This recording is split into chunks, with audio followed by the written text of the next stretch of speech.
tell you, the UAE is one of the most very specific and special jurisdictions. In the UAE, yes, it is very systematic, very regulated and clear. However, we have 7 local authorities for every emirate, because it's run on the emirate level, and we have more than 40 free zones. And I always say to all my clients, please don't tell me where you want to establish, and please don't tell me what sort of legal structure you want to do. Sometimes the pricing is so low that people think it's a good package and it's just say 7,000-8,000 dirhams to open a company. People think that way, but what I feel they don't realize is that how important a professional advice comes in place here is because there are taxation issues, there are company licensing issues, then there is, if you have to work inside or outside. So have you experienced that people then come later on regretting their decision? All the time. Yeah. I think the big element here is that no one will realize why is it important to get a consultancy before you establish the company, and not to choose where and which jurisdiction fits you the most, depending on the cost, unless something wrong happens. And if you have to rank Dubai in terms of ease of doing business, how easy it is to do business here? Number 1, by far. Yeah. There's no competition. There's no competition. Absolutely not. I with all respect to any other jurisdiction, maybe I'm biased, but let's compare. But what about the entrepreneurs who are not really connected to the soil? So I would say the influencers, or the people who are working in IT, or the creative people who can provide their work from anywhere in the world. Digital nomads, like. Kind of, yes.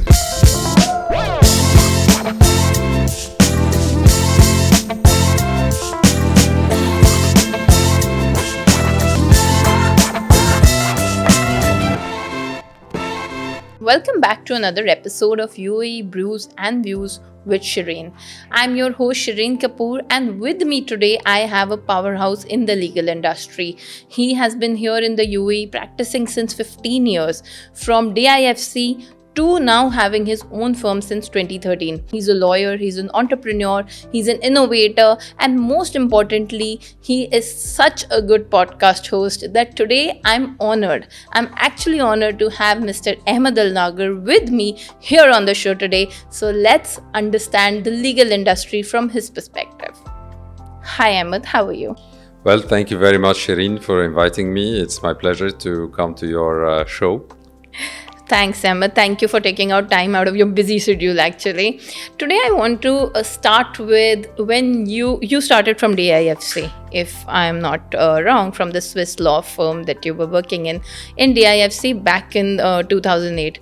How was Dubai then, and how has Dubai evolved over the period of years?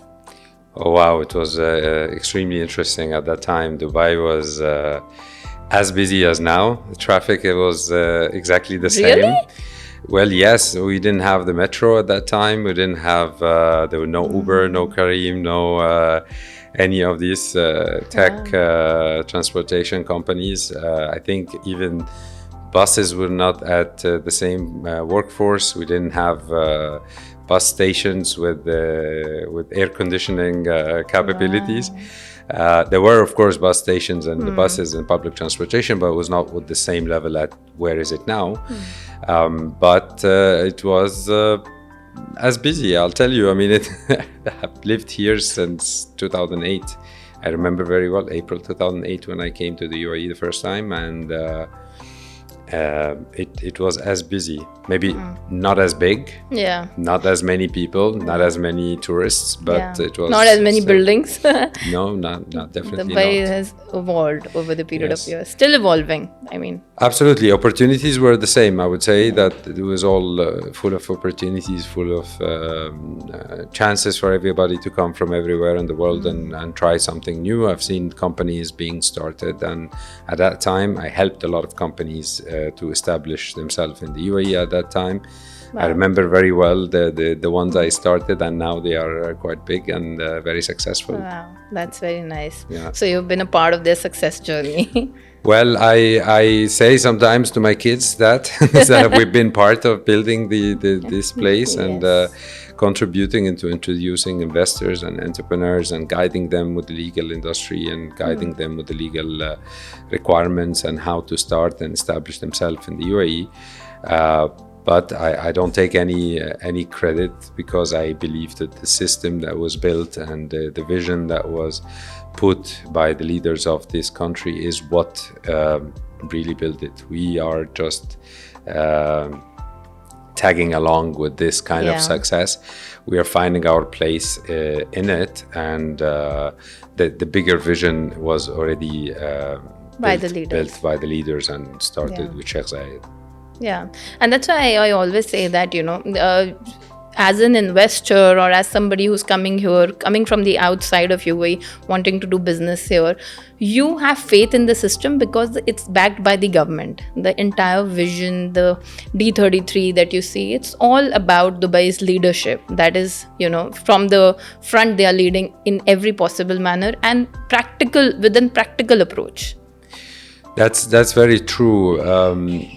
I believe the abilities that the government and the resilience that the government as well have and have embedded in the system, this is what allowed the UAE to flourish like this. And also how strict is the system and how strict is are the regulations here, allows no chance for people who are not in line with the same values and not in line with the same vision to find a place for them. So I've seen many places around the world that the system and the regulations basically allow people who can obstruct and can build obstacles in front of the development of any city.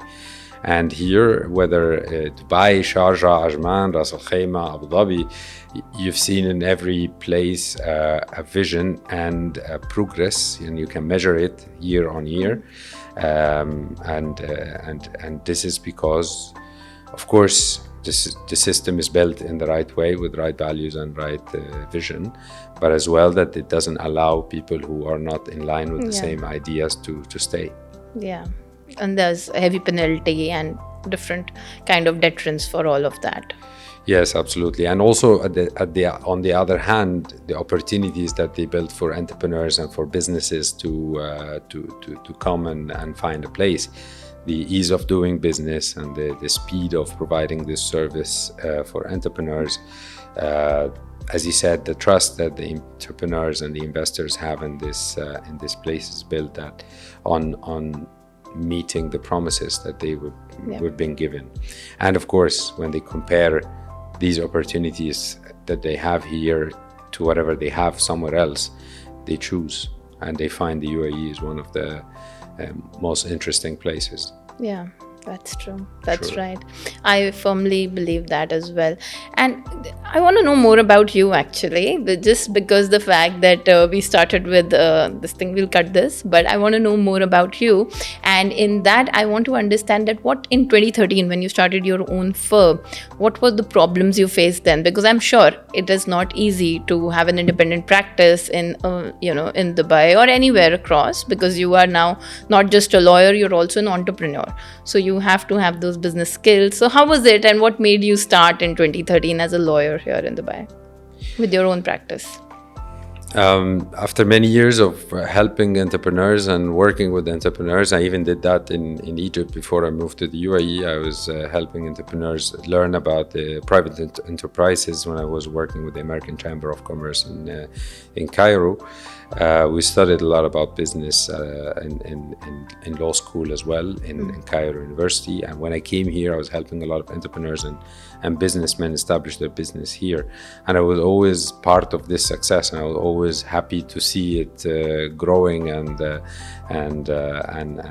being successful and being secure and doing the business. And it was always on the back of my mind to establish something for myself.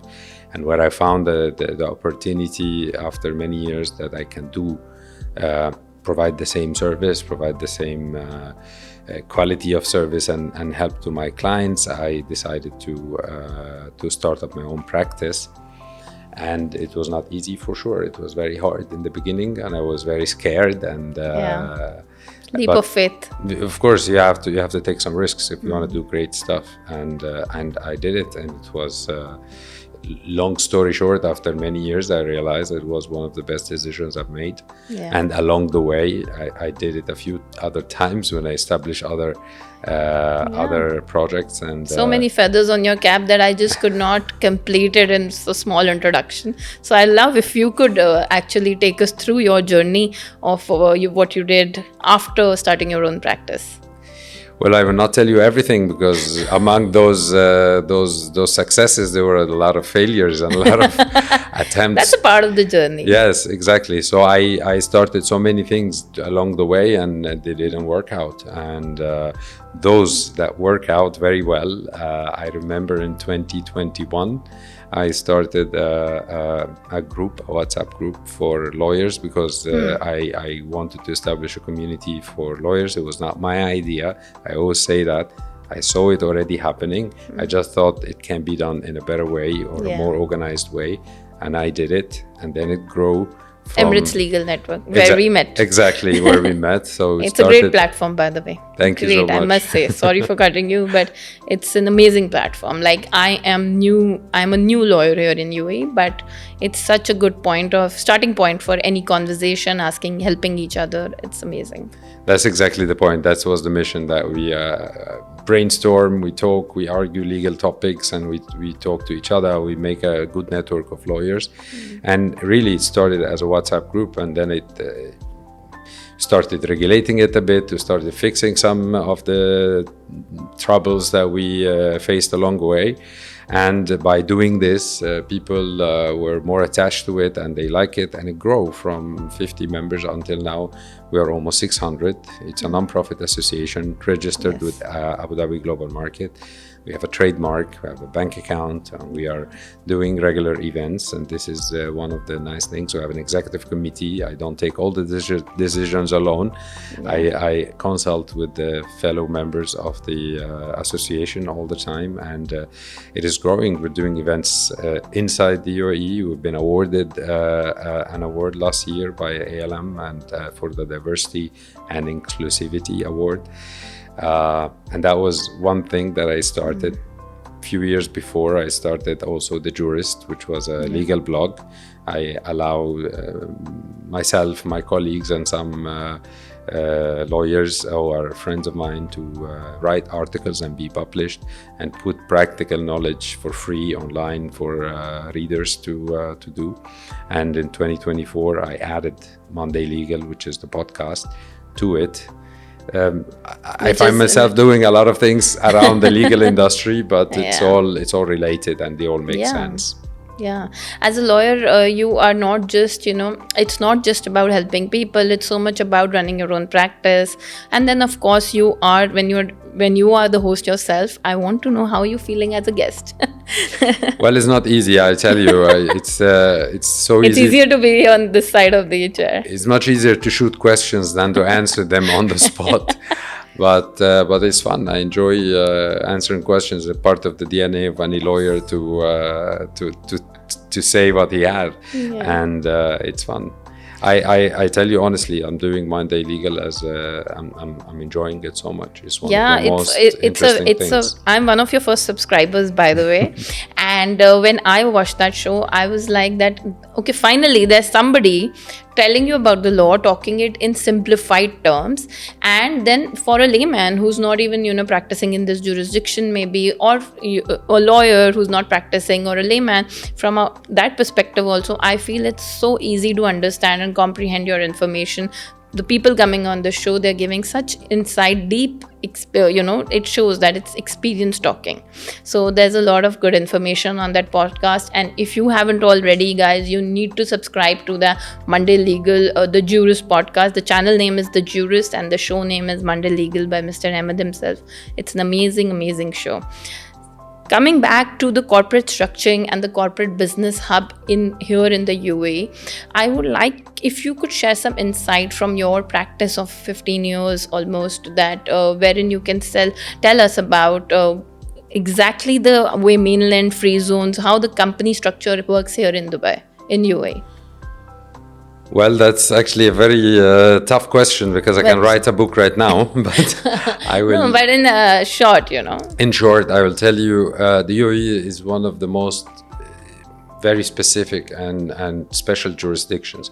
If you go to UK or to the US and try to establish a company, you probably have one or two registrars of companies maximum, and you will be able to establish the company there, and everything is quite, let's say, more systematic and clear.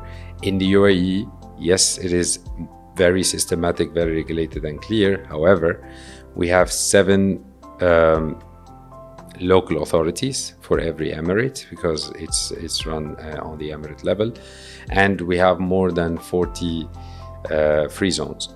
Each of them is a specific jurisdiction, and each of them have their own set of rules and their own set of costs and their own requirements. So it's a very special jurisdiction. So if you want to establish a company in Dubai to do trading, you have 40 options.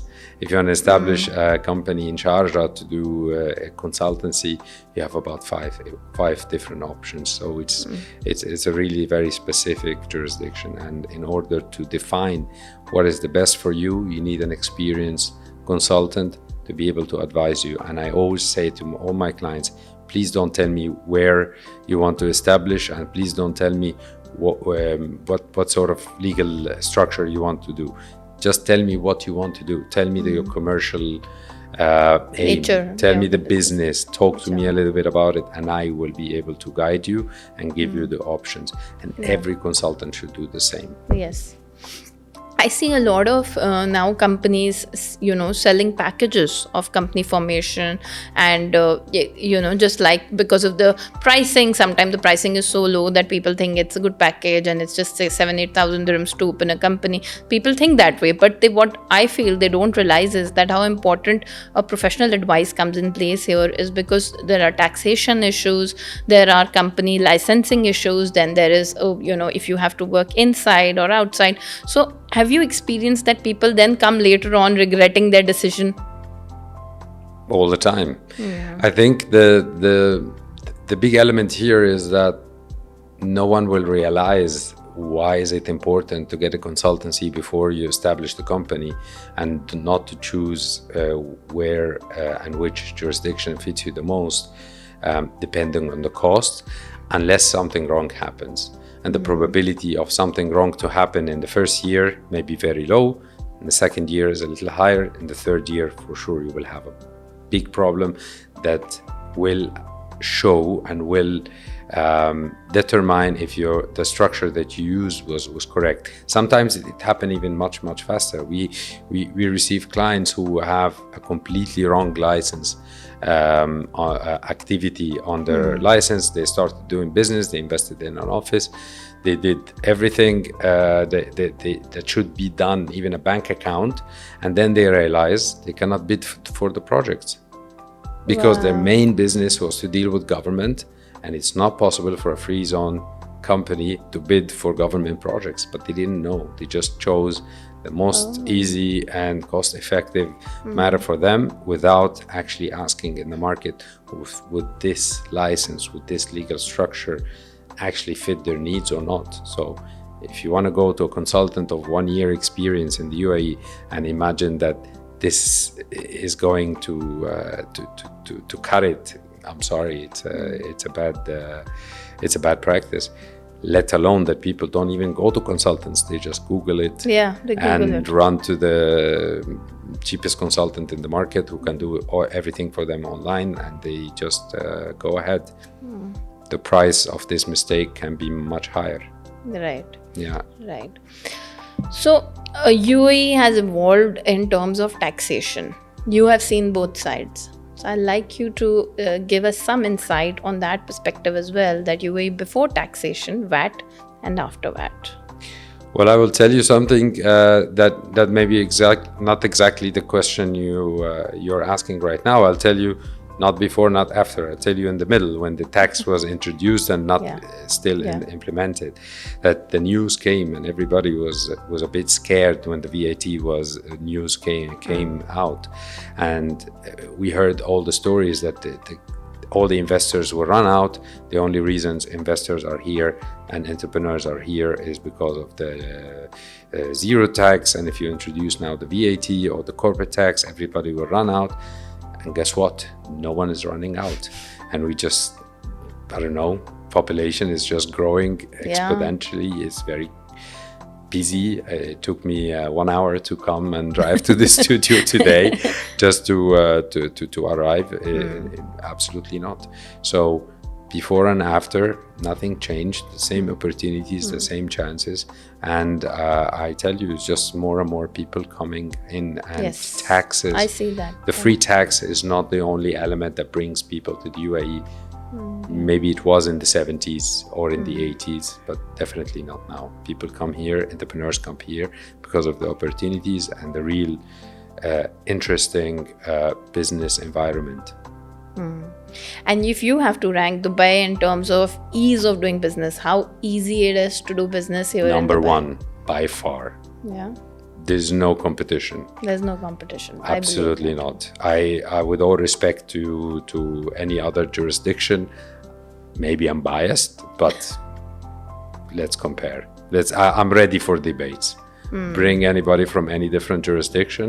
And because the ease of doing business is not just the administrative or the legal part, there is also elements of would you find the right calibers to come here? Would it be easy to relocate an industry expert from one country to Dubai or to the other jurisdiction? What is the safety in that city? Do you have schools for the children of the CEOs? UAE is very kid friendly. Must add here. So the elements of what makes a country attractive or make it easy to do business is not just the administrative part and its taxes and how the operations of business run. It's everything around. And if we take the holistic view, the UAE is number one by far. Yeah, I agree.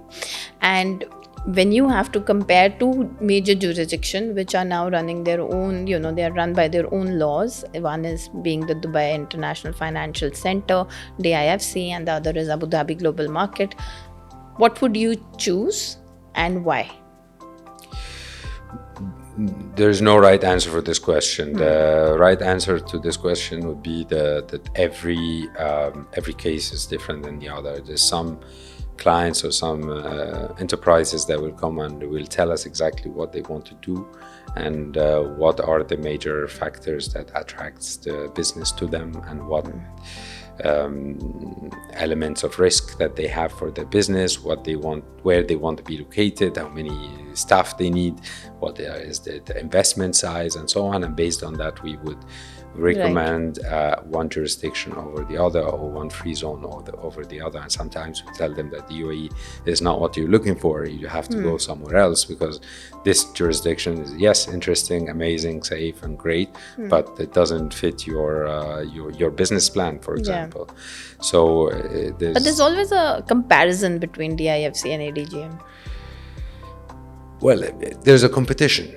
Yeah, there's a competition, so that's what I say. It's very healthy. I'm very happy of this competition happening. For many years, DIFC was standing alone as the only common law jurisdiction or a jurisdiction that has its own courts and regulations. And the moment ADGM came to the picture, I think it just raised the bar for both of them. And this very healthy competition, believe it or not, it not just benefit ADGM and DIFC, it benefit the MCC, it benefit Javza, it benefit Dubai Silicon Oasis, it benefit all the other free zones because everybody's stepping up. Ras Al Khaimah, RAK ICC and Rakiz are doing phenomenal right now. Ajman Free Zone is doing amazing. So all the free zone authorities and every emirate is doing better, and it's because of the very high, strong competition between them. So I find it very healthy, and if I choose one over the other, I would say None. I mean, all of them are great. It just depends on the business. And some of my clients, for example, they have an office in each of them. Someone like because their operation branches, maybe, needed to have an office in ADGM, an office in DIFC, and sometimes even office in Ras Al Khaimah. It just depends on the operation. Right. And talking about businesses, so you've been, helping so many businesses move here. I want to know that what industries there's a lot of boom around real estate of UAE, but there are other sectors also that I would love to know from you, that what are the growth potentials in other industry, what kind of industries, as per you, as a lawyer in the market, who would, if you could recommend some of the businesses. Well, that's a good question. I wouldn't have something specific in mind, but you said real estate, for example. Yeah. So the moment the real estate is running well, automatically construction is a business that people have to look at. Supply of manpower comes after. Food. Because people are on the rise. I mean, the population is growing as well. Immediately you have to look at schools. Immediately you have to look at healthcare. Every industry push with it a few other. And I see the food and beverage businesses growing, and entertainment businesses growing very much. Education, there's a lot of families relocating to the UAE. End use has increased, definitely. 100%. People used to come and go now because of the golden visa, I believe, and other things. Yeah, absolutely. So I wouldn't be the right person to give an advice on what business to start and what business will flourish just here. Opportunities, I want the listeners to know that what kind of opportunities UAE has. There is every single endless sort of opportunity in the UAE. And by the way, because I hear this all the time, that the market is saturated. Sorry, no. I've lived here 17 years. I've never seen the market saturated in any industry. There's open doors for every industry. At the lowest point of the real estate business, when the markets were really in a bad shape, and there was a global crisis with the 2008, 2009, I've seen a lot of people doing amazing with real estate investments, and they're buying all these real estate and buying the canceled units or the canceled deals, and they stay with it for 3, 4, 5 years and then triple their profit. It just needs the right people in the market, and there's always opportunities. I've seen a lot of real estate brokerage companies shutting down during that period, but I've seen a lot of real estate brokers switch to be bloggers or videographers or drone pilots or fitness trainers. There's always something. It depends on the people, what they want to do and what they want to change in their life, and depends on the businesses. Do you really study the market well, and you understand where are the opportunities? Even if you don't have the money, you will look for the investor who has the money at the moment, who's cash available, and when you come up with a business case, someone will pick it up and help you. It's the land of opportunities, if I may say. This is the land of opportunities today, and it has been like this for the last 17 years while I was here. So I imagine we still have like 50 years to go.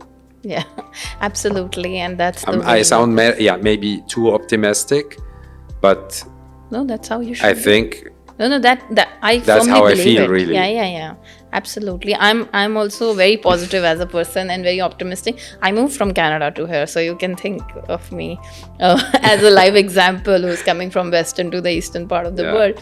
But I'm here. I also feel, I firmly believe in the system, the the people I meet, the people I network with, the mindset of the people, it's just so different, and everybody wants to grow. Everybody is doing something in life which is absolutely the environment you want to be in, be it a lawyer, be it a businessman, be it any person who's doing the job also. They're just so happy about it, so yeah. Let me ask you a question now. Since you mentioned that you're coming from Canada, what do you see as a difference between the UAE and Canada for opportunities, for example? So I honestly feel, like you said, that Canada is like UAE is full of opportunities. At least in this point of time, since that I will only look at from the lens when I moved here. So from the time of COVID, I moved here on and off. I was switching back. But the entire ecosystem, I feel, makes you feel that you should hustle, you should work hard. It's in the air. Everybody you meet, you talk to, the conversation is different. But whereas when I compare that life to Canada, I honestly I love that country as well. I've been there, but I feel it's very mechanical. It's very boring sometimes. You are working in the house, you are going out, you're working in the office, okay, fine. People are in a cycle.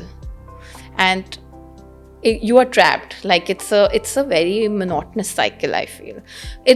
This is my personal perspective. People may have a very, very good life there as well. No offense to anybody, but that's my perspective.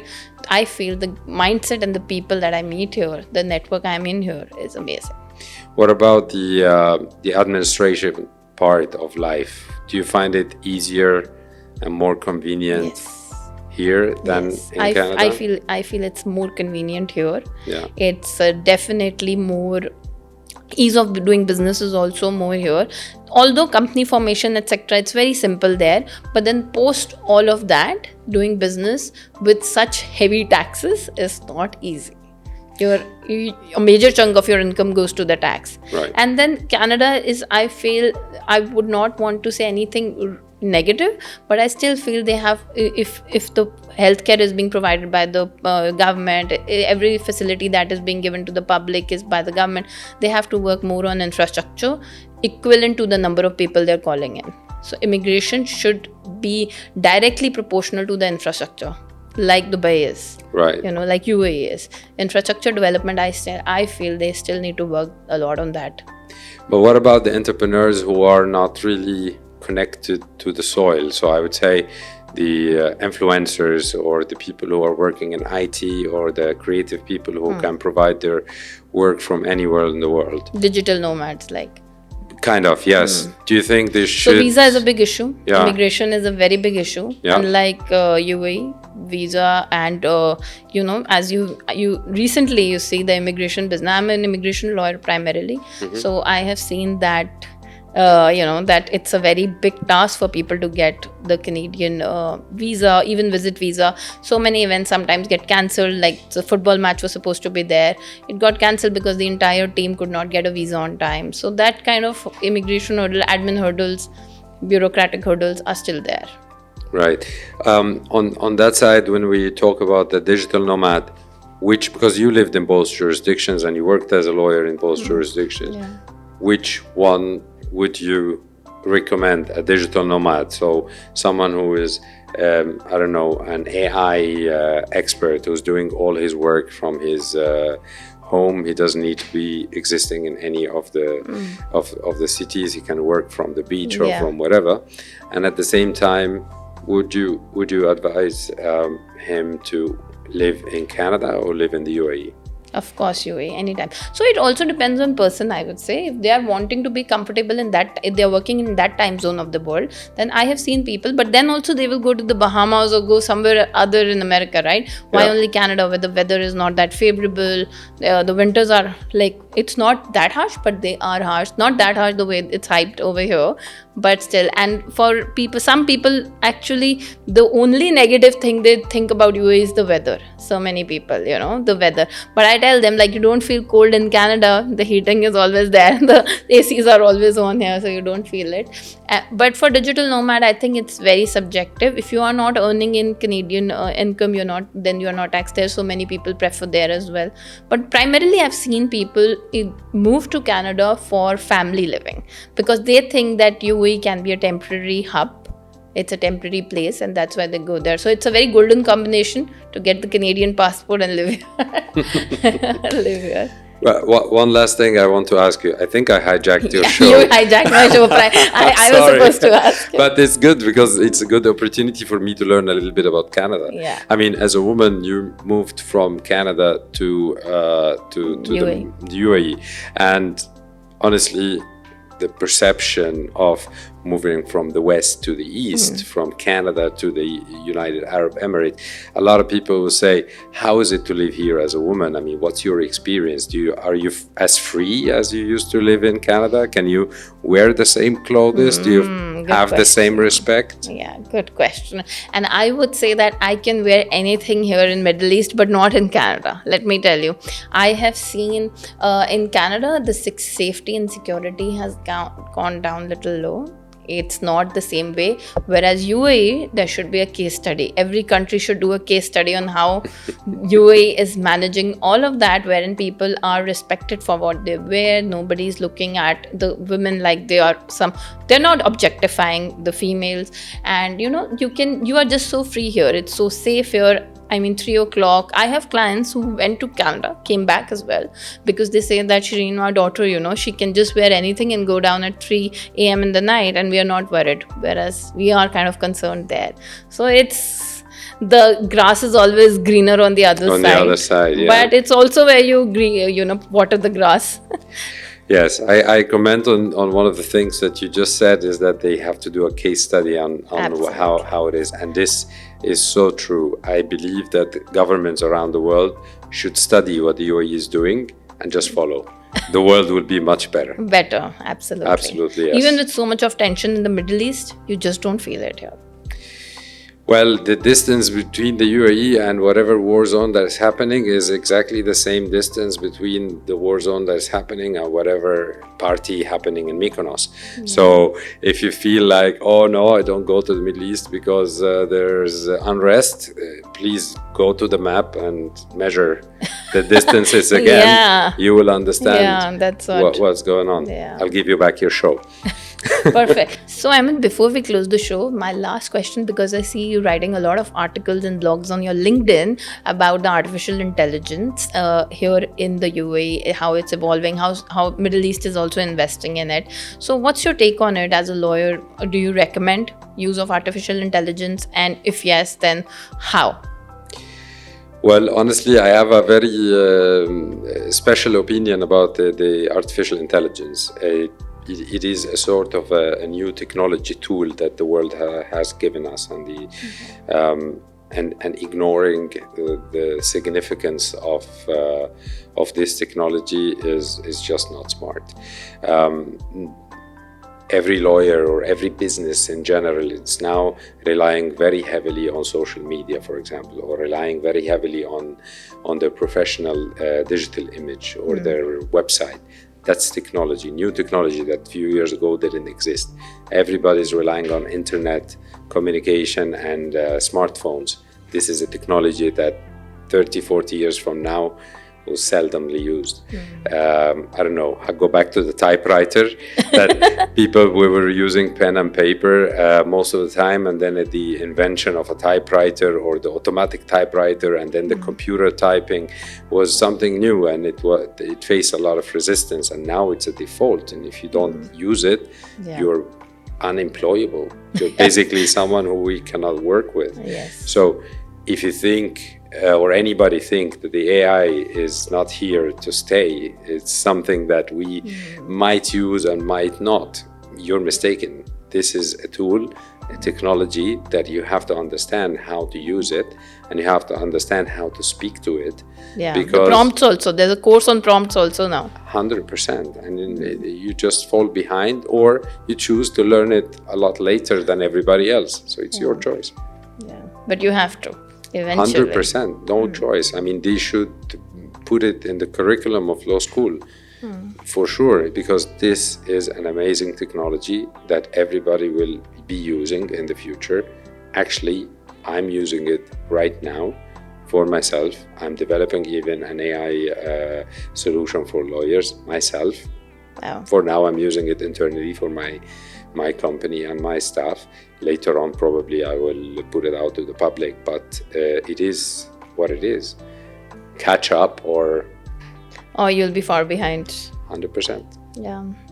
So, thank you for the brilliant conversation. I thoroughly enjoyed it. It was so insightful. All of you who would like to get in touch with him directly, go in the description box, click on the link, and there you go. You can reach out to him. So, thank you, Ahmed. Thank you for your time today. Thank you for the wonderful insights. I'm sure it was a pleasure for everybody listening to you out there. Thank you for sharing everything about UAE. Thank you very much for having me. It was a pleasure. It was very light and quick. I didn't feel the time, and I think the insightful questions brought the best information that I can give out, and I hope everybody likes it. Thank you very much, Shireen. And you just hijacked my show. That was amazing. I'm sorry.